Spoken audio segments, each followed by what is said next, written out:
మనందరి ఆడవాళ్ళకు ఉండే కామన్ ప్రాబ్లం దోశకు పిండి నానబెట్టాలనుకుంటాం, మర్చిపోతాం. నేను కూడా 5 రోజుల నుంచి అనుకుంటున్నా దోశ పిండి నానబెట్టాలని. 5 రోజుల నుంచి అసలు ఒక్క రోజు కూడా గుర్తుకు రాలేదు. అది కూడా నిద్రపోయే టైంలో గుర్తుకు వస్తుంది, కానీ ఆ టైంలో లేచి పెట్టడానికి మాత్రం ఓపిక ఉండదు. ఇంకా ఈ రోజు కూడా మర్చిపోయింటి, కానీ పొద్దుగాల పెసరపప్పు అయిపోయింది కదా అని బకెట్ ఓపెన్ చేసి చూస్తే మినపప్పు కనిపించింది. అమ్మ దోశ పిండి ఖచ్చితంగా ఇవాళ నానబెట్టాలని చెప్పేసి ఇంకా నానబెట్టిన పొద్దుగాలనే.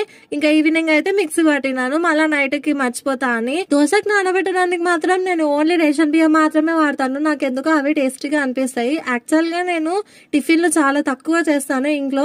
ఒక్కసారి మళ్ళీ చేయాలనిపించింది అంటే గిన్నె చేసి పెట్టుకుంటాను 10 రోజులకు వచ్చేటట్టుగా. నాకు దోశ ఉందంటే అసలు అన్నం కూడా తినబుద్ధి కాదు. 3 పూటల దోశ తిన్నాను మరసంగా ఉంటా.